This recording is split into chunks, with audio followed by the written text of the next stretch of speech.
Vamos levantar um pouquinho, deixa eu fazer uma oração aqui específica, porque Satanás ele se opõe a toda e qualquer palavra de Deus, e contra essa, pode ter certeza, Satanás se opõe. Então, cuidado muito com a distração na mente, preste muita atenção em tudo que eu vou falar, porque vai ser de grande proveito. Um testemunho breve que eu vou contar aqui, um resumo, vai ser de grande proveito para vocês, talvez até dentro da casa de vocês, amém? Senhor Deus, em nome de Jesus, eu peço uma vez mais, ó Deus, que o Senhor cerque essa igreja com seus anjos. Toda oposição de Satanás à palavra, ao resumo de um testemunho que eu irei ministrar aqui nesta noite, eu declaro por terra em nome de Jesus. Declaro a mente dos meus irmãos e das minhas irmãs cativas ao Teu Espírito Santo, cativas à Tua palavra. Toda distração, amado Deus, eu declaro por terra. Eu declaro que o coração, a mente, o Espírito, todo o entendimento da igreja aqui reunida está ligado agora ao trono de Deus para receber a Tua boa, perfeita, agradável e poderosa palavra. E eu peço que o Senhor me use com graça, com misericórdia, com o poder do Senhor para estar compartilhando esta palavra em nome de Jesus. Amém.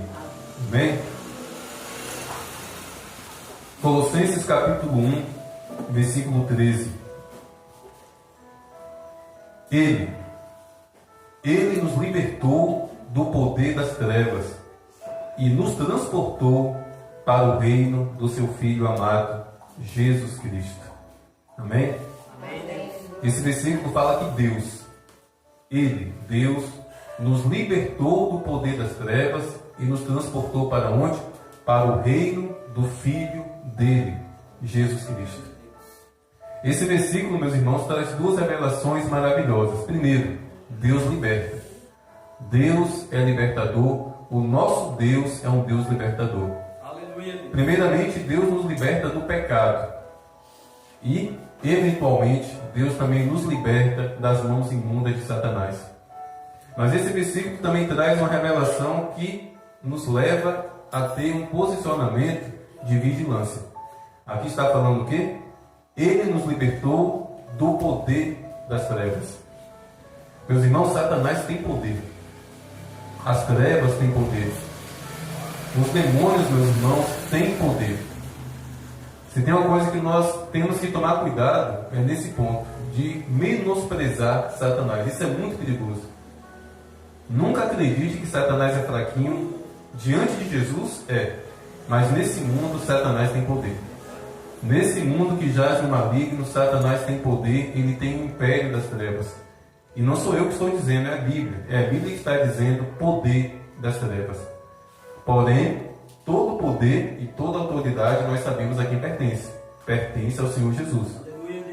Satanás pode ter poder, mas todo poder e toda autoridade somente Jesus Cristo tem. E esse versículo, meus irmãos, desde quando eu me converti verdadeiramente, em outubro de 2007, esse versículo está cravado no meu coração, porque eu sou prova viva de que esse versículo é verdadeiro. Tanto no poder libertador de Deus, como também, infelizmente, no poder das trevas, no poder de Satanás, o qual durante muitos anos eu estive ali debaixo.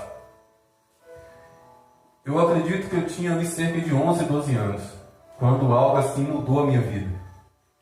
Eu sou filho único, homem, o caçula e o único homem de uma família só de mulheres. Dentro de casa era só eu e meu pai de homem, o resto só mulher. A minha mãe e mais 4 irmãs. E uma dessas irmãs que eu tive mais contato com ela, porque ela foi praticamente a que mais teve responsabilidade para me alfabetizar. Eu já fui para a escola sabendo ler e escrever, por quê? Porque eu era pequenininho, todas as minhas irmãs mais velhas, então elas ensinavam. Antigamente era muito comum as meninas brincarem de escola, né? Aí sobrava para mim. Eu era o mais novo lá da casa, me colocava lá como aluno. Só que isso acabou me ajudando. Eu já fui para a escola sabendo ler e escrever o suficiente para estar pulando algumas etapas. E uma das irmãs que sempre me ensinava bastante e despertou curiosidade ao estudo foi uma irmã chamada Neilda. A gente chamava ela de Neia. E ela me levava para a biblioteca. Hoje em dia as crianças fazem trabalho de escola no celular, no computador. Naquele tempo não.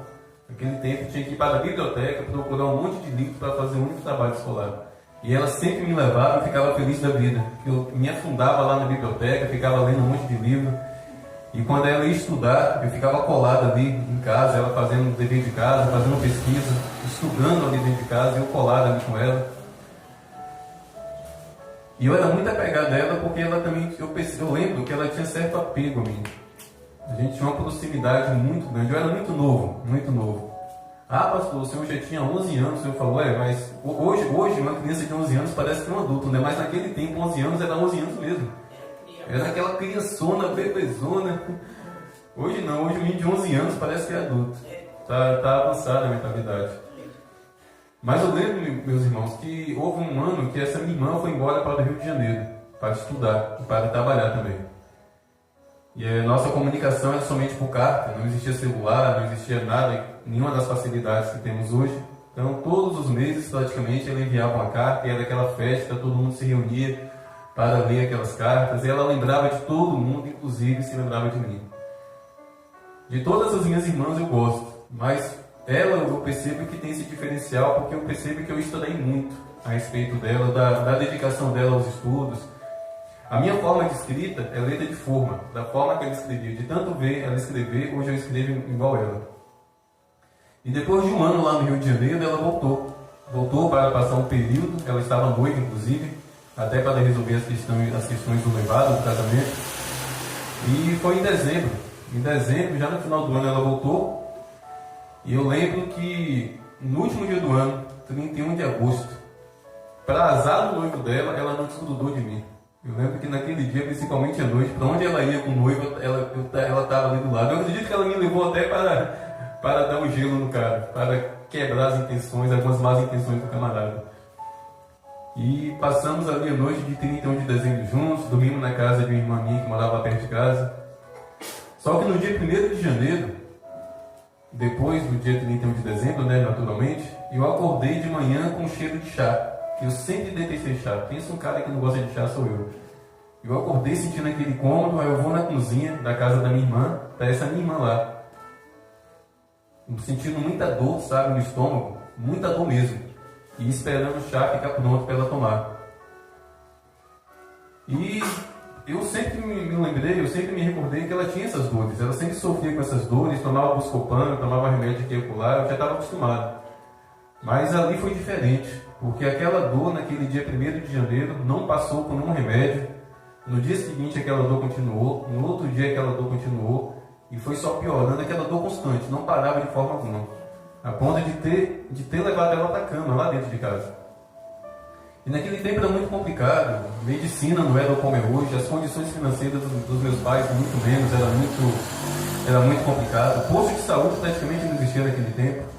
Então ficou alguns dias lá dentro de casa, sentindo muita dor, mal conseguindo se alimentar. Até que em certa noite ela fez vômito. Ela já estava vomitando há algum tempo.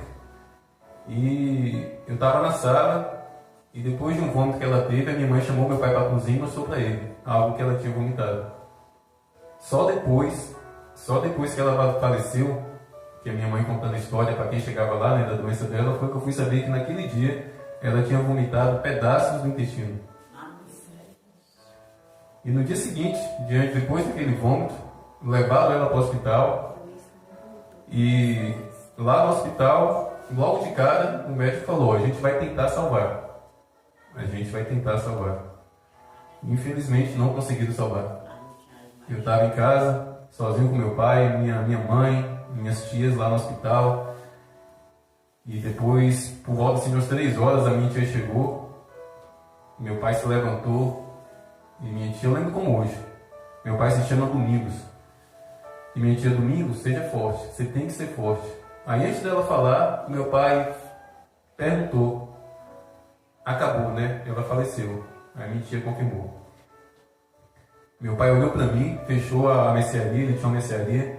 Pediu para mim ficar em casa e não sair para lugar nenhum. E isso com 11 anos. E eu assim, sabe, com aquela confusão na mente. Não estava entendendo ainda a situação, mas embora eu já estava sentindo uma dor, um aperto. E ele saiu com minha tia e foi para o hospital, foi para resolver toda a burocracia, né, de quando uma pessoa falece. Eu lembro que eu fui para o quintal, meus irmãos, eu comecei a dar soco em pés de banana. Eu comecei a sentir uma fúria, uma ira dentro do meu coração. Eu sinceramente não estava entendendo sobre a questão da morte, do falecimento, mas veio uma ira muito grande no meu coração. Desci para o quintal, comecei a dar soco nos pés de banana. E logo em seguida, eu não sei depois de quanto tempo eu saí e fui para a casa da minha irmã, que morava lá perto de casa. E essa minha irmã estava grávida de 6, 7 meses mais ou menos. E eu estava era uma criança, 11 anos, eu não tinha noção do quão perigoso era chegar para uma pessoa grávida e dizer na lata. E eu fui na casa da minha irmã e sem cuidado algum, não tive culpa, era uma criança, e falei, Neilda faleceu. Na hora minha irmã não passou mal, sabe? Ela não demonstrou nenhum mal-estar. Mas infelizmente, 5 dias depois que a minha irmã foi sepultada, dentro lá da sala de casa novamente, outro velório, dessa vez da criancinha que faleceu dentro da barriga dela, diante daquela notícia que eu dei. Durante muito tempo eu me senti culpado, sabe? Hoje Deus tirou essa culpa, porque eu era criança e não sabia de nada. E meus irmãos, eu lembro que quando o caixão entrou dentro de casa, foi a primeira vez que aconteceu um velório dentro de casa. É a pior coisa do mundo. O velório muda tudo, muda a rotina. Durante aquelas horas ali, muda tudo. As lágrimas, o sofrimento, não foi fácil. Foi a primeira vez que eu vi meu pai chorando. Na verdade, a única vez. Assim que o caixão entrou, eu vi o meu pai ir para o quintal e sentar em um dos degraus, baixar a cabeça entre os joelhos e chorar. Pouco tempo depois ele se levantou porque ele precisava estar de pé naquela hora. E a minha mãe, inconsolável. E quando o caixão entrou dentro de casa, eu lembro que eu praticamente subi em cima do caixão. Meu Deus. Subi em cima do caixão para ver se de fato era minha irmã. Ela estava lá, linda como sempre. Minha irmã era muito linda. E alguns tios me puxaram, me deram um monte de coisa lá para me tomar, um calmante. E durante todo o velório, depois que me acalmaram, durante todo o velório eu me escondi atrás de um colchão. Em cima tinha um quarto lá, que era o quarto comum de todo mundo. Tinha umas 3 camas, uma do lado da outra. E tinha um colchão de casal em cima dessas camas, fazendo tipo uma caverna na parede, sabe? E eu lembro que eu me toquei ali dentro, eu não queria ver ninguém. Eu não saía para beber água, eu não saía para ir no banheiro, para comer. Eu me toquei ali dentro. E no quarto ao lado a minha mãe estava chorando, e eu o tempo inteiro escutando o choro da minha mãe. E uma coisa que me marcou de forma maligna e que Satanás se aproveitou naquele momento, sabe o que foi? Algumas vezes, algumas pessoas foram consolar a minha mãe e falavam algo verdadeiro, falavam algo que é correto e que nós sabemos que é verdade. Mas eu escutei não somente uma, não somente 2, mas várias vezes, enquanto eu estava ali tocado, ali escondido, eu escutei muitas pessoas consolar minha mãe da seguinte forma: Bezinha, Deus sabe o que faz. Deus sabe o que faz. E é uma verdade, nós sabemos disso. Mas na minha mente e no meu coração, de uma criança que estava com raiva, com ira, Satanás usou aquilo como uma mentira. Naquele dia, meus irmãos, eu comecei a nutrir no meu coração a seguinte mentira: foi Deus que matou a minha irmã. Foi Deus que tirou a vida da minha irmã. E ali com 11, quase 12 anos, eu passei a odiar Deus. Eu não queria saber de Deus para nada. Até tudo que era relacionado a Deus eu detestava. Ia para a igreja católica uma vez por semana, eu nem me lembro qual era a frequência que a minha mãe ia para a igreja católica, revoltado, irado.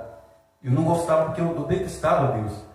Porque o consolo que deram para minha mãe, uma verdade, Deus sabe o que faz, Satanás, que é mentiroso, pegou aquilo e colocou veneno e jogou no meu coração. Deus matou sua irmã. Foi Deus que fez a sua irmã sofrer. E ali, meus irmãos, a minha vida virou uma desgraça. Uma desgraça total, sabe? E isso foi com 11, 12 anos.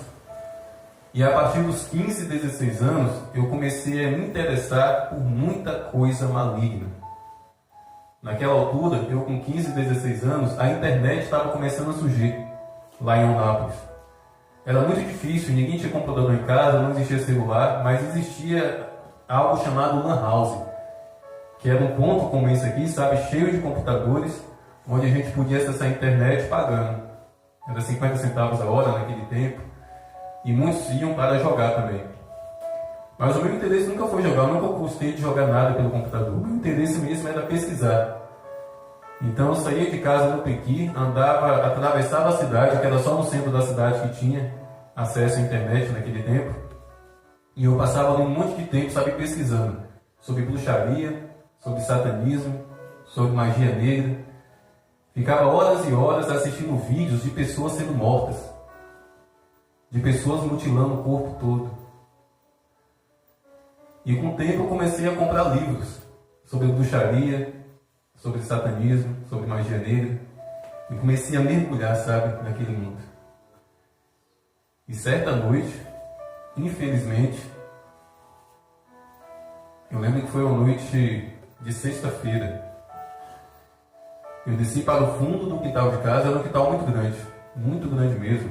Não tem nem como eu comparar aqui uma distância, mas era muito grande, era uma ladeira. E o quintal já terminava beirando um córregozinho. E no decorrer daquela semana, eu fui em uns lugares lá que vende produtos para rituais de magia negra. Comprei velas pretas, comprei velas vermelhas, comprei tudo que eu precisava e fiz um ritual de aliança com Satanás, orientado por um livro que eu tinha sobre satanismo. Me imagine a vergonha. Pelado, nu com a mão no bolso. A pessoa se aparecesse alguém na hora. Era mais ou menos umas 10 horas da noite, no fundo do quintal, e estava lá aquela criatura. Só o couro e o osso, que eu era magro, mais magro do que eu sou, dentro de um círculo cheio de velas. E naquela noite, meus irmãos, apareceram 6 demônios. E um desses demônios era como um cachorro, que ele andava ao redor daquele círculo que eu havia feito, e ele andava, não assim, não nesse sentido, mas ele andava ao contrário, ao redor daquele círculo.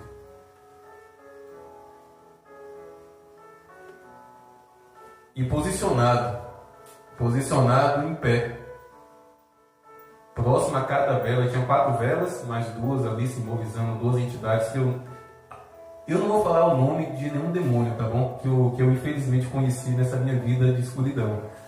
Porque eu entendo que se eu falar o nome, pode trazer uma complicação até para quem pode escutar e não estar com uma vida assim firmada em Deus. Mas em cada uma dessas velas, próximo a cada uma dessas velas, tinha uma criatura. Ficava um demônio parado assim, parecendo estátua. E ao redor desses, esse animal parecendo um cachorro. E pense a vida desgraçada, meus irmãos. Pensa a vida miserável que eu vivia. Bebendo igual um trem. Chegando em casa tarde da noite, na madrugada na verdade. Meu pai não abria a porta, eu tinha que pular o muro e dormir no quintal, junto com o cachorro. De vez em quando a minha mãe levantava escondido, abria a porta da cozinha e eu entrava. Mas eu estava com a minha vida totalmente nas trevas, totalmente na escuridão. As minhas roupas todas eram pretas. Do sapato, a meia, cueca, calça, bermuda, camisa, tudo era preto. Eu sempre lavei a minha roupa desde quando eu morava com os meus pais. E quando eu ia lavar as minhas roupas, o meu pai ficava fazendo piada. Parece um monte de urubu no varal. Mas pastor, por que você usava preto? Eram os demônios que te pediam? Não. Vinha no meu coração uma vontade. Eu não tinha vontade de usar roupa de nenhuma cor, só preta. Vinha aquela vontade. Era como se fosse um vício, uma dependência, sabe? E eu tinha um sobretudo. Eu tinha uma jaqueta, uma jaqueta muito grande que ia até os tornozelos. E eu me vestia todo de preto, me vestia com aquilo, se ia pela rua. Podia estar o calor que fosse, eu estava ali com aquilo. E algumas pessoas tinham medo de mim, não era para menos. Tinha um rapaz lá perto de casa mesmo que me chamava de terrorista. Segundo ele, a qualquer momento eu ia matar um monte de pessoas. Acredite, eu nunca tive esse pensamento, mas durante muitas vezes veio no meu coração a vontade de tirar minha própria vida. E aquilo desgraçou a minha vida, meus irmãos. Não somente isso, junto com a bebida, desistir dos estudos, sabe? E parece que Satanás sempre vai fazer se aproximar de você pessoas que estão na mesma situação. E de repente começou a se aproximar de mim jovens. Você é nido? Fiquei sabendo que você é satanista. Fiquei sabendo que você tem esses níveis de satanismo. Eu quero aprender também. E aquilo me deixava orgulhoso. Aquilo me deixava, sabe, com o ego inflamado. Ó, tem alguém dependendo de mim. Tem alguém querendo andar comigo porque ele acha que eu sou isso, que eu sou aquilo. E meus irmãos, isso me deixava feliz, ter pessoas ali do meu lado. Sexta, sábado, domingo, quando eu estava com a galera bebendo, uns amigos que estavam bebendo, eu estava feliz. Mas de segunda a quinta-feira, meus irmãos, aquela vida miserável, sabe? Aquela depressão, aquela angústia, uma insônia dos infernos. Pensa uma coisa terrível, insônia. Eu já tive insônia nesse período. É a pior coisa do mundo. É a pior coisa do mundo você colocar a cabeça no travesseiro para dormir e ter a sensação que tem um ferro quente dentro da sua cabeça que te perturba ali dentro. Sem contar as outras perturbações. Eu lembro que teve um período que eu fiquei 3 dias com um barulho. Não tem esses besouros grandão que de vez em quando entra dentro da nossa casa? 3 dias seguidos, como se tivesse um besouro daquele dentro do meu ouvido esquerdo.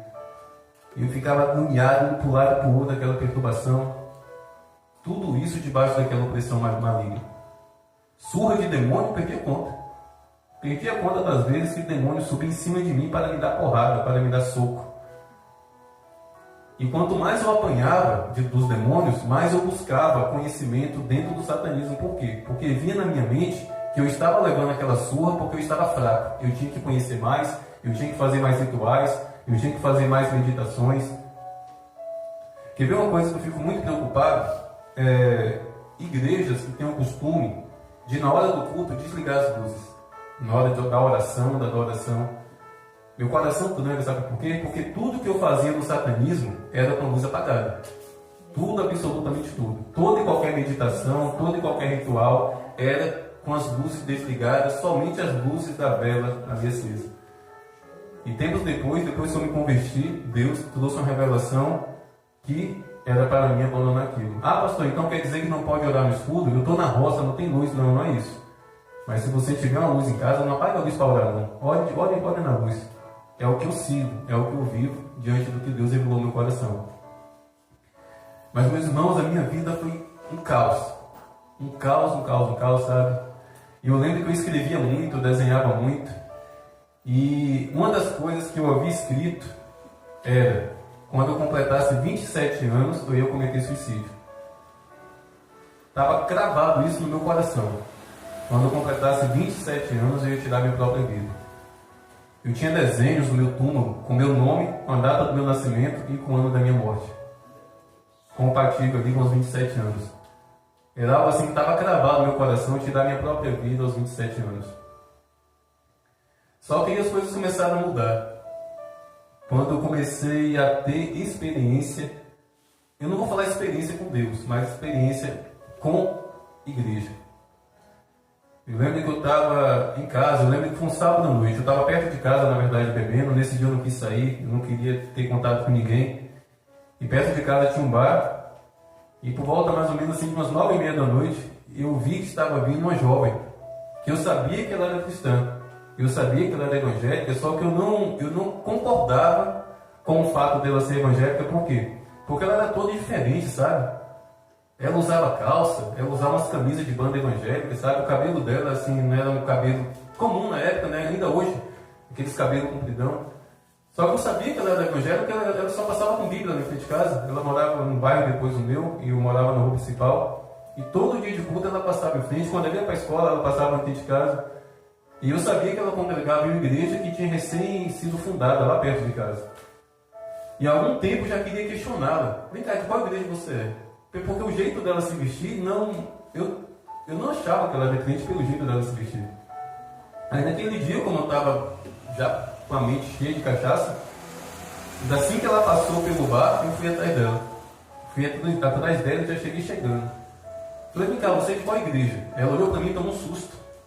E do nada a pessoa está andando, e do nada chega um cara todo de preto. E já... Aí ela falou, eu congrego na igreja Betel, uma igreja que tinha recém-fundado, inclusive, dos meus 14 anos de cristão, os meus 10 foi nessa igreja abençoada. Inclusive, mês que vem, um pastor dessa igreja, se Deus quiser, vai estar vindo aqui, muito amigo meu. Eu perguntei para ela, aquela igreja ali perto da Nestlé, tinha uma fábrica da Nestlé antigamente lá em Eunápolis. Eu falei, mas cara, aquela igreja toca reggae. De lá de casa eu escuto reggae, eu escuto rock. que para mim igreja é hino da harpa, né? Era coisa cegada. E a igreja era toda aberta, porque eles estavam construindo, então tudo que eles tocavam lá ecoava pelo bairro inteiro. Ela falou, que é de lá mesmo. Aí ela foi e começou a falar. Eu parei de perguntar e ela começou a falar de Jesus. Eu lembro como hoje ela falando, olha, nós sem Jesus, nós somos como um robô. A gente anda, a gente se move, mas a gente não tem vida, né? Eu utilizando assim de uma forma simples, sabe? Aí eu lembro que eu acompanhei ela até a casa dela. Aí ela fez um convite, vai na igreja amanhã, isso foi no sábado, vai na igreja amanhã. Eu falei, tá bom, talvez eu vá. Mas não é que no dia seguinte, lá estava eu, na porta lá daquela igreja.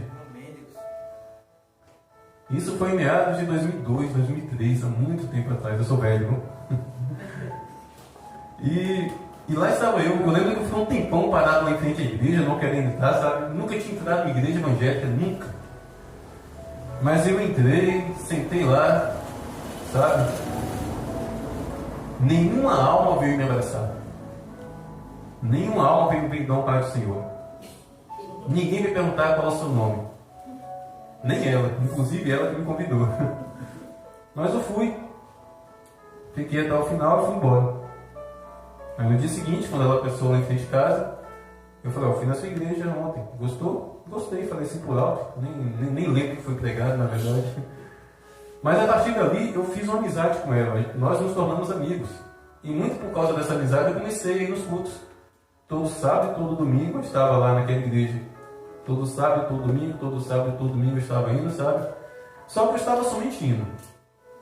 Deus não estava me entregando, eu não estava me rendendo, eu não estava, sabe, me envolvendo com nada espiritualmente.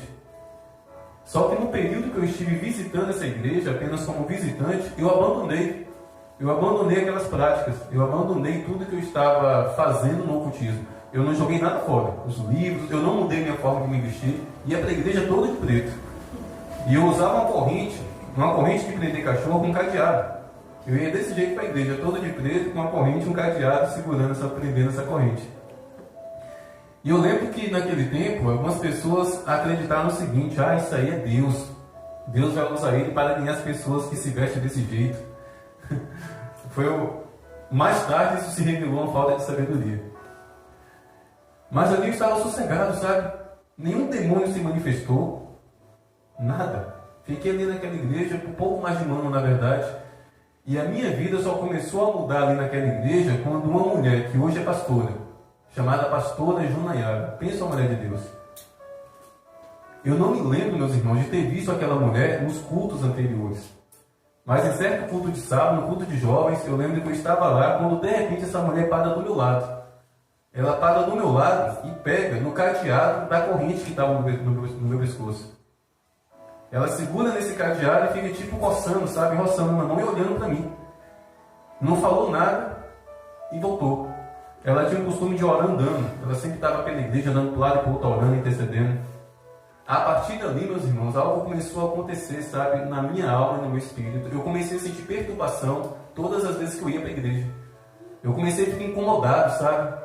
Aquela vontade de ir para a igreja, mesmo por conta da amizade dessa jovem, não estava vindo mais. Eu comecei a faltar.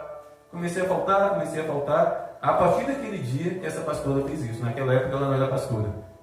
Onde ela se colocou do meu lado, pegou o cadeado, não falou nada. Eu lembro que ela sorriu. Eu lembro que ela só deu um sorriso e saiu. Tempos depois, eu fiquei sabendo que foi a partir dali que ela começou a interceder pela minha vida. Naquele momento ali, o Espírito Santo revelou para ela tudo o que eu era, tudo que estava dentro de mim e que ninguém ali tinha percebido ainda. Por mais que eu fosse de preto, ninguém havia percebido, mas no Espírito ali ela teve aquela revelação e a partir dali ela começou a interceder, a batalhar pela minha vida e por isso a perturbação. Porque todo aquele mal que estava ali escondido dentro de mim, eu tenho certeza que Satanás era estratégia de Satanás que eu ficasse dentro daquela igreja, naquela situação, cheio de demônio, aliançado com ele e ninguém percebendo nada. A partir dali, o poder das trevas que estava em mim começou a ser confrontado pela intercessão daquela mulher. E depois de algumas semanas não indo na igreja, a Luana, que era o nome dessa jovem, que é o nome dessa jovem, chegou até mim e perguntou: vem cá, por que você não está indo mais para a igreja? O que aconteceu? E na lata eu disse para ela, eu falei: Luana, Eu sinceramente não acredito no que vocês acreditam. Eu fico vendo vocês levantando a mão, chorando. Eu não acredito em nada disso. E eu acredito nisso, nisso e nisso. Eu revelei para ela. Ela tem os olhos esverdeados, a menina regalou os olhos. Porque há mais de um ano ela estava sendo amiga, de sair junto, de ir para a igreja junto, de sentar na mesma mesa da pizzaria. Ela estava sendo amiga de um cara satanista e ela não sabia. E ela regalou os olhos, chegou a ficar pálida. Só que o problema foi que, ao dizer isso para ela contou para algumas pessoas, e essas pessoas contou para essas pessoas e pronto. A minha fama se espalhou dentro daquela igreja e foi terrível. Foi terrível, terrível mesmo, a ponto de eu ter sido expulso. Eu fui expulso daquela igreja. Não somente uma, mas 2 vezes. Ah, que pastor é esse? Eu vou falar uma coisa para vocês. Eu faria o mesmo diante de uma vida que está com o coração duro e principalmente duro na mão do diabo, que aliançado com Satanás. Não é maldade, não foi coração duro do pastor Ronilton. Ele fez o que deveria ter feito. Porque eu era um jovem aliançado com Satanás e que não queria saber nada de Deus e que estava lá dentro da igreja. E eu lembro que o pastor Ronilton, ele colocou um decreto, não é para os jovens da igreja ter contato comigo, não é para os jovens da igreja andar comigo. Só que alguns jovens desobedeceram. Do nada, final de semana, o telefone tocava, não tinha WhatsApp na época, o telefone tocava, Nido, eu estou aqui, vem bem aqui no centro, o culto acabou, a gente está na pizzaria. Às vezes, eles marcavam comigo de ir só no final do culto, porque eu tinha um ônibus lá na igreja que levava os jovens para as casas, né? Não, vem no final do culto, é bom que você pegue a carona no ônibus. E meus irmãos, esses 5 jovens hoje estão desviados. E um deles numa situação deplorável, porque desobedeceram o comando de um pastor. Mas, enfim, ali eu fui expulso, não somente 1 ou 2 vezes. E eu nem estava fazendo questão. Eu lembro que da última vez que eu fui expulso, eu fiquei até revoltado, porque eu tinha ido lá naquela igreja, porque um rapaz daquela igreja tinha me chamado. Ele estava passando por um problema com drogas, eu era amigo dele. E esse amigo meu estava com problemas com drogas, teve uma recaída e ele queria conversar com alguém. Eu falei, vem em casa e a gente conversa. Não, moço, eu vou trabalhar, vai lá na igreja, antes do culto a gente conversa. Aí o pátio da igreja, o estacionamento era muito grande, o culto nem tinha começado. Os pastores nem tinham chegado, principalmente o pastor Ronilton, então eu fui lá para o estacionamento para conversar com ele. Só que a conversa foi prolongando, e as pessoas começaram a chegar, o pastor Ronilton também chegou, e alguém falou para ele, Nido está lá no estacionamento conversando com fulano de tal. Um homem saiu aqui dentro da igreja parecendo um touro revoltado. Eu não te disse que eu não te quero aqui dentro, porque no pensamento dele, eu tinha tirado o rapaz de dentro da igreja e levado para fora para estar fazendo a mente dele, sabe? Por isso eu não culpo, por isso eu não tenho nenhuma mágoa do pastor Ronilton e de outras pessoas, sabe? Porque eles estavam sem saber, estavam tentando se defender. E com isso eu nunca mais voltei naquela igreja, até porque eu não fazia questão, sabe? Só que essa mulher, a pastora Junayara, constantemente intercedendo e orando pela minha vida. Eu nunca me esqueço de uma tarde que ela foi lá em casa com o marido dela. Eu lembro que um tio meu tinha falecido, e o meu pai e minha mãe foram para o velório, eu estava sozinho em casa. E eles chegaram. O Valnei, que é o esposo dela, ficou do lado de fora, e ela entrou com a Bíblia na mão e começou a conversar. Começou a falar de Jesus, começou a falar algumas experiências, porque ela tinha se envolvido no passado com algumas práticas espirituais malignas.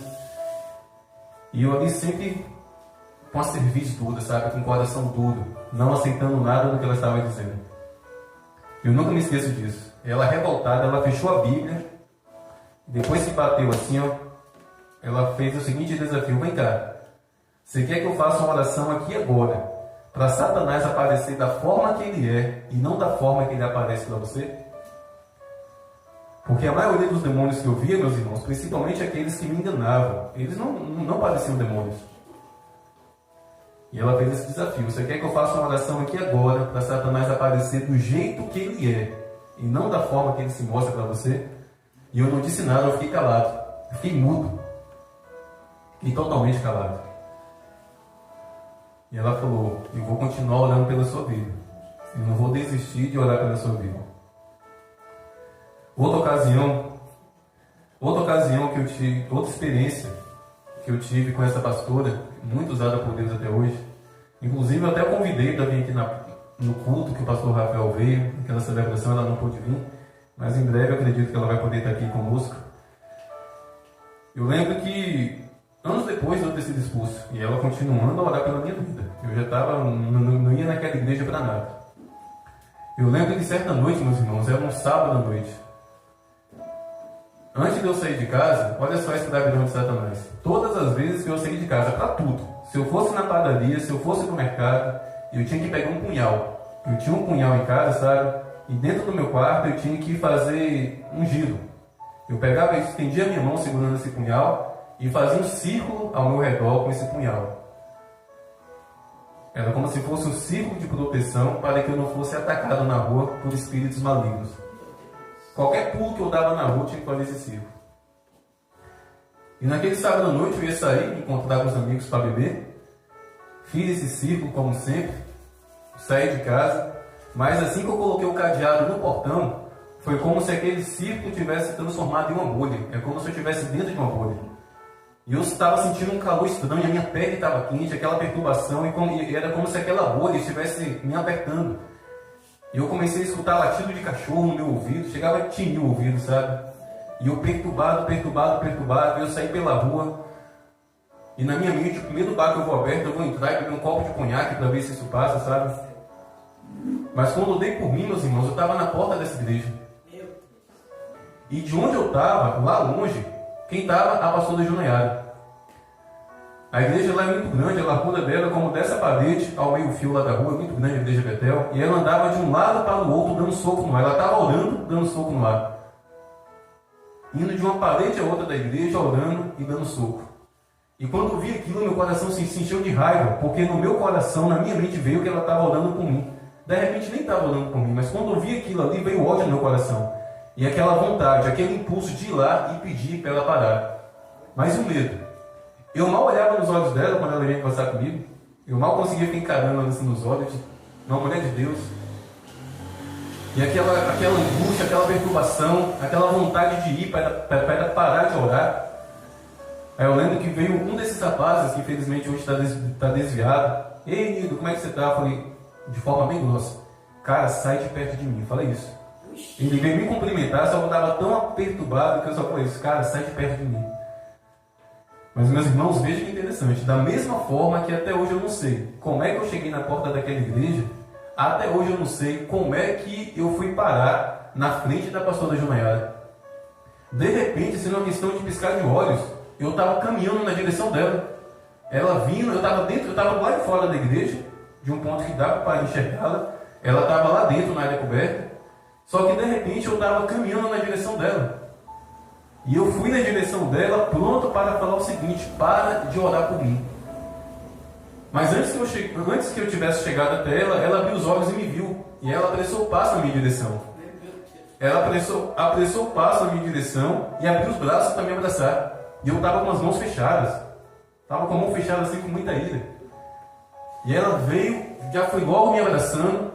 E quando eu fui abrir a minha boca para dizer, pare de orar por mim, a única coisa que saiu da minha boca foi, por favor, me ajuda. E ela me abraçou e começou a chorar. Começou a chorar. E veio dois irmãos e começaram ali a orar. E isso me levaram para uma sala que tinha lá na igreja, onde guardava os instrumentos musicais.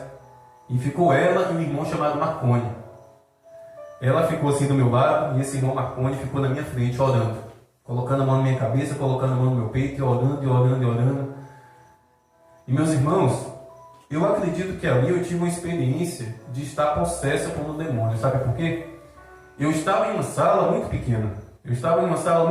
Uns 5 metros quadrados talvez, onde guardava os instrumentos musicais. Só que ao meu redor era como se eu estivesse dentro de um redemoinho cheio de poeira. Eu não estava enxergando um rapaz que estava na minha frente, o Marconi, e a Junaiara estava do meu lado e a mão dela estava no meu ombro. Eu conseguia enxergar a mão dela repousada no meu ombro. Mas eu não conseguia enxergar a sala que eu estava.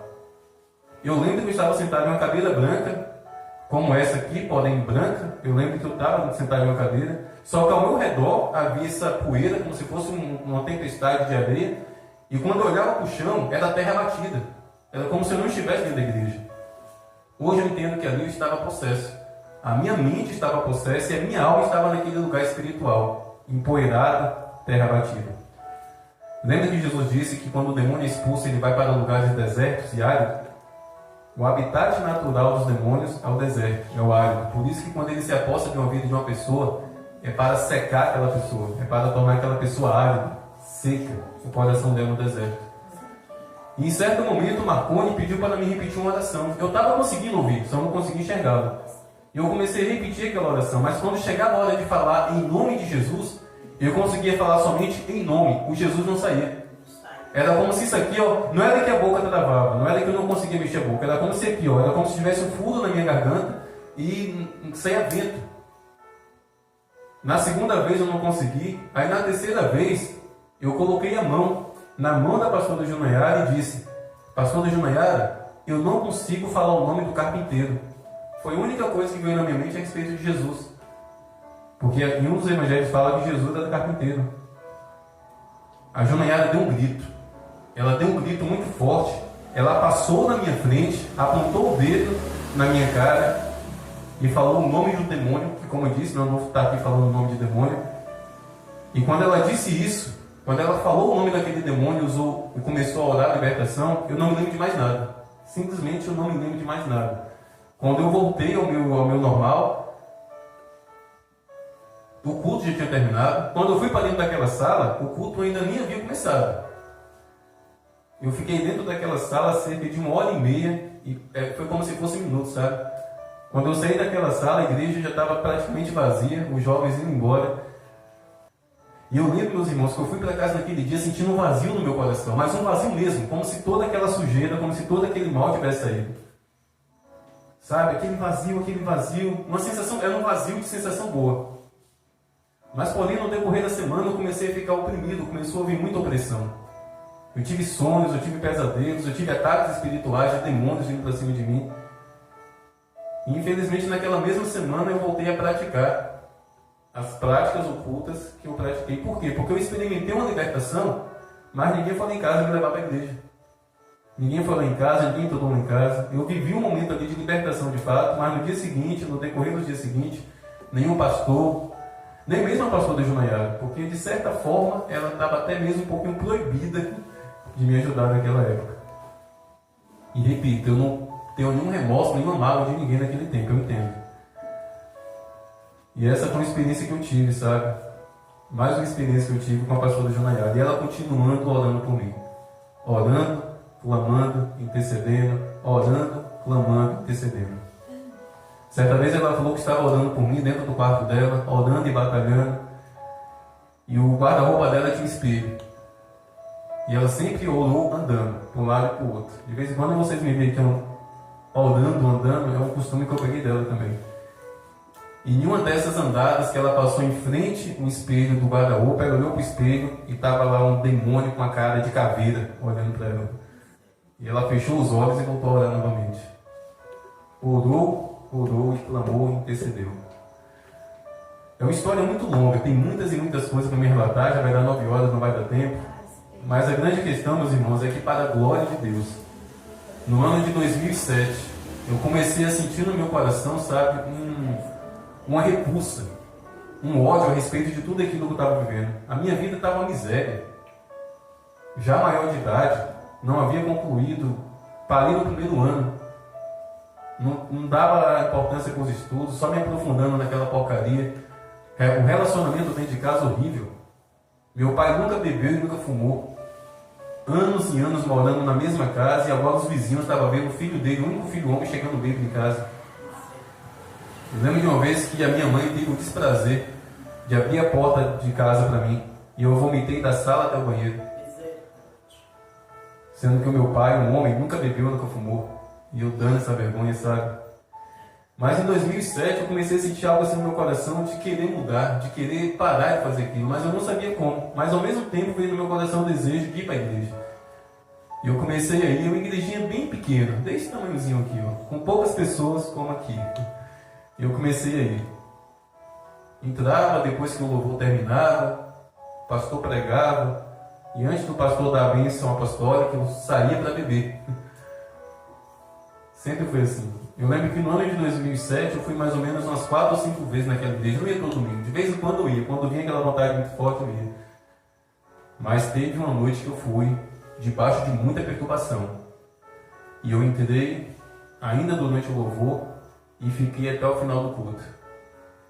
E aquela guerra dentro de mim. Os meus ossos estavam tremendo. Estava com o meu corpo todo tremendo, sabe? E antes do pastor da bênção apostólica, o pastor João Teodósio, ele falou: eu vou chamar aqui à frente quem está sentindo dores na coluna, quem está sentindo dores de cabeça, que eu vou orar por vocês.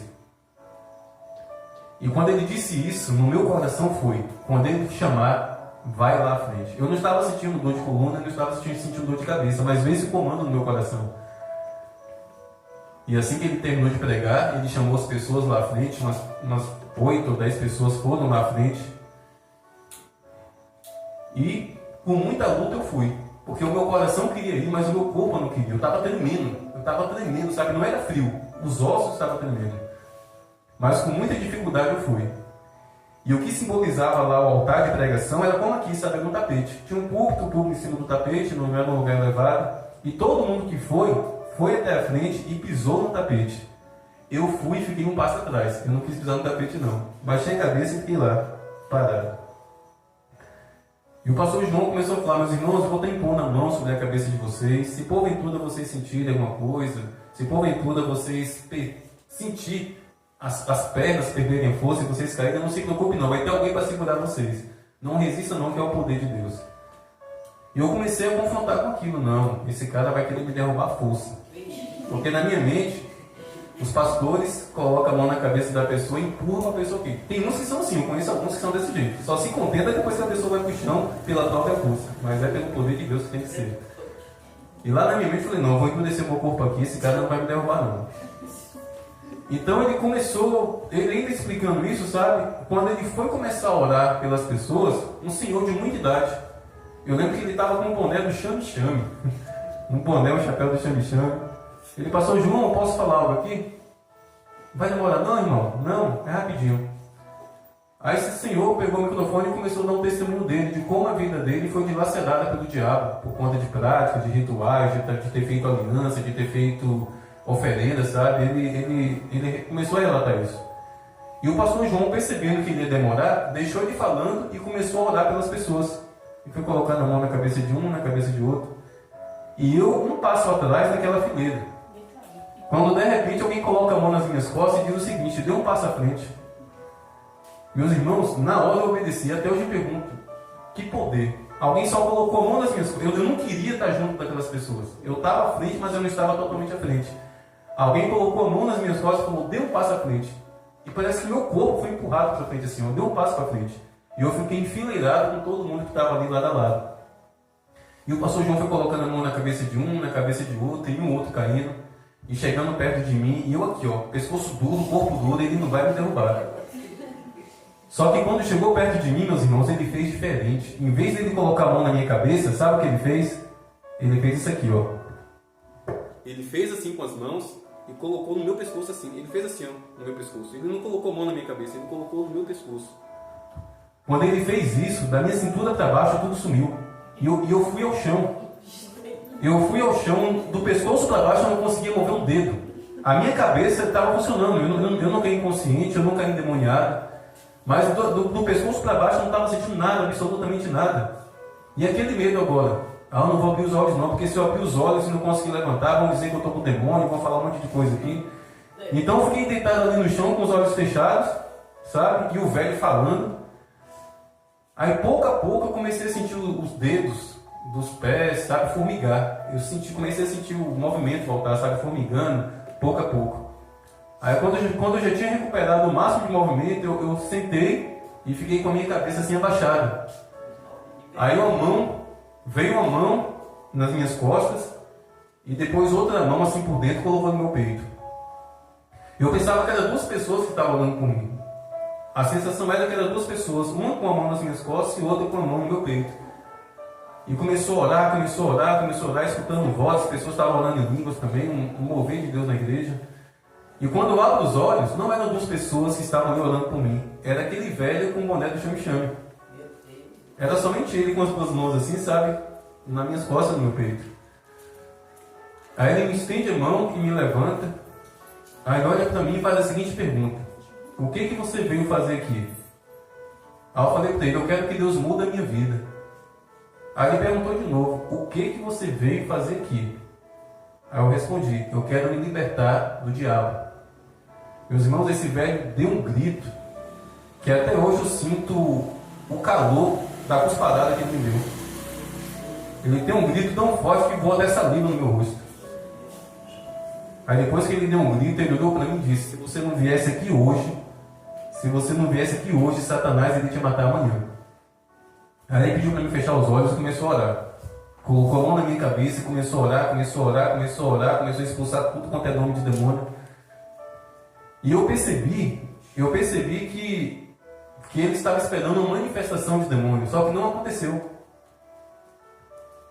Ele orou e não teve nenhuma manifestação. Aí ele meio que achando que não tinha autoridade para tal, ele foi e chamou o pastor João. Pastor João, por favor, vem cá. O pastor João veio. Esse rapaz aqui, ele quer se libertar de Satanás, ele quer se libertar do satanismo. Aí o pastor João olhou assim para mim, o pastor João é alto, ele olhou assim para mim. Não, ele pode ir embora, ele está livre, ele já está livre. Eu fiquei até frustrado, eu queria que ele fizesse alguma coisa, eu queria que ele colocasse a mão na minha cabeça, mas ele olhou para mim e falou: não, ele está livre, ele pode ir embora. E eu lembro, meus irmãos, que eu saí daquela igreja, a cidade estava uma bagunça. O Roberto Oliveira tinha se reeleito prefeito, tinha ganhado para prefeito, trio elétrico pela rua, aquela bagunça, sabe? E eu lembro que quando eu cheguei na Praça do Piqui, tinha uma lan house aberta. Eu entrei nessa lan house e excluí um monte de coisa que eu tinha, inclusive o Orkut. Era no tempo do Orkut isso. Eu acho que já existia Facebook, mas não era tão popular ainda. Porque era tudo envolvido, sabe, com bruxaria, com satanismo. Aí eu cheguei em casa, tomei um banho, entrei para dentro do meu quarto, e isso era 10h30, 11 da noite. Nunca que numa noite de domingo eu estava em casa naquele horário. E eu me deitei para tentar dormir, não conseguia. E dessa vez não era insônia, era o meu espírito, sabe? Não era a minha mente, era o meu espírito. A luz estava apagada, mas era como se tivesse um sol dentro do quarto, sabe? Mas não estava incomodando. E aquele barulho na rua, aquela bagunça. E eu meditando, sabe, de tudo aquilo que havia acontecido naquela noite. Quando de repente, meus irmãos, eu me joguei da cama. Eu me joguei da cama ao chão, me coloquei de joelhos, levantei as minhas mãos para os céus e disse: Deus, eu entrego a minha vida para o Senhor. Aleluia, Deus. Eu confesso para vocês que eu fiquei uns 10 segundos esperando alguma coisa acontecer. Um anjo aparecer, uma voz do céu aparecer. Por quê? Porque eu estava acostumado, meus irmãos, com coisas malignas. Eu estava acostumado a ver e a ouvir manifestações malignas. E eu achava que com Deus seria a mesma coisa. Mas com Deus é pela fé. É pela fé. Deus não precisa mostrar nada para ninguém para a gente acreditar nele. É pela fé. E só depois que eu fui compreender isso. Mas naquela noite, meus irmãos, eu aceitei Jesus. No dia seguinte eu mandei um SMS. Não existia WhatsApp, não existia nada que tem hoje. Mandei um SMS para a pastora Junaiara. Pastora Junaiara, Deus está mudando a minha vida. E aquela semana passou, eu lembro que no decorrer da semana, eu fui numa livraria chamada Rei dos Reis, está aberta lá até hoje, comprei uma Bíblia. E fui com essa Bíblia para casa, e quando deu um domingo à noite, eu estava pronto para ir para aquela igreja, o Ministério Ceifeiros de Cristo, era a igrejinha, o nome da igrejinha. E eu programado para ir para aquela igreja, não foi naquela igreja que tudo aconteceu, foi naquela igreja que oraram por mim, eu vou para aquela igreja. Mas meus irmãos, quando deu por volta de 6h30 da noite, sabe o que Deus colocou no meu coração? De ir para a igreja Betel, de onde eu havia sido expulso 2 vezes. Pense o conflito, meus irmãos, pense a guerra. Foi a primeira vez que eu ouvi um comando de Deus claro no meu coração, sabe? De ir para a igreja Betel, de onde eu havia sido expulso. Eu lembro que eu relutei tanto, mas tanto, que quando eu cheguei na igreja Betel já era por volta de 8 horas. Sabe? O culto já havia começado, o pastor já estava pregando. E eu entrei naquela igreja, primeira cadeira que eu vi vazia, bem no finalzão mesmo, ali eu sentei. Lembra que da primeira vez eu disse que ninguém me abraçou, ninguém veio nem sequer perguntar meu nome quando eu fui naquela igreja a primeira vez? Nessa segunda vez, depois de ter entregado a minha vida para Deus verdadeiramente, somente a pastora Junaiara foi me abraçar. somente. Os outros irmãos ficaram assim atentos, a sobrancelha em pé. O que esse cara está fazendo aqui? Não foi fácil recuperar a confiança. Não foi fácil aquelas pessoas perceberem que Deus de fato mudou a minha vida, mas depois de alguns anos eles perceberam o fruto. Não foi fácil, eu me senti muito sozinho muitas vezes, sabe? É chato você estar numa igreja e você perceber que não é acolhido. Mesmo ali naquele tempo, mesmo depois de eu ter entregado a minha vida para Jesus verdadeiramente, algumas pessoas eram aconselhadas a não andar comigo. Ó, cuidado com o Nildo que ele vai te mandar para o inferno. Mas eu não os culpo, eu não tenho mágoa no meu coração, porque eu entendo que foi algo complicado, tudo aquilo que eu vivi. E graças a Deus, hoje, graças a Deus, eles têm um pensamento, uma visão, até porque é um testemunho de vida que eu dei, de que de fato eu mudei. Mas como eu disse, meus irmãos, a história é longa. O testemunho é longo, sabe? Eu procurei ser muito cuidadoso para não citar algumas coisas aqui. Mas isso fortalece o que essa palavra aqui diz. Ele nos libertou do império das trevas e nos transportou para o reino do Filho do seu amor. Eu, pastor Nildo, sou um exemplo de que essa palavra é verdadeira. Deus de fato nos liberta do pecado. Deus de fato nos liberta de toda e qualquer prisão espiritual. De toda e qualquer prisão espiritual. E eu fico muito feliz por poder trazer pessoas aqui que me conheceram nessa época. O pastor Rafael, por exemplo, não teve muito envolvimento, não teve muita proximidade, mas conheceu. Mês que vem vou estar trazendo aqui o pastor Timóteo, que foi outro homem que orou muito por mim. O pastor Junaiado, o pastor Valnei, que é um casal. Vou estar tendo a alegria de trazê-los aqui para que vocês conheçam também aqueles que intercederam e que batalharam pela minha vida. Mas o nosso Deus, meus irmãos, é um Deus libertador. E é por isso que nós vamos entrar dentro da casa das pessoas. É por isso que nós vamos ganhar vidas para Jesus. Porque não existe prisão espiritual que Deus não possa libertar. Não existe. Quando a Bíblia fala que Ele nos libertou, está no passado. No passado aonde? Lá naquele dia que Jesus Cristo foi pendurado naquela cruz. Foi ali na cruz que Jesus Cristo libertou todo ser humano. Todo ser humano.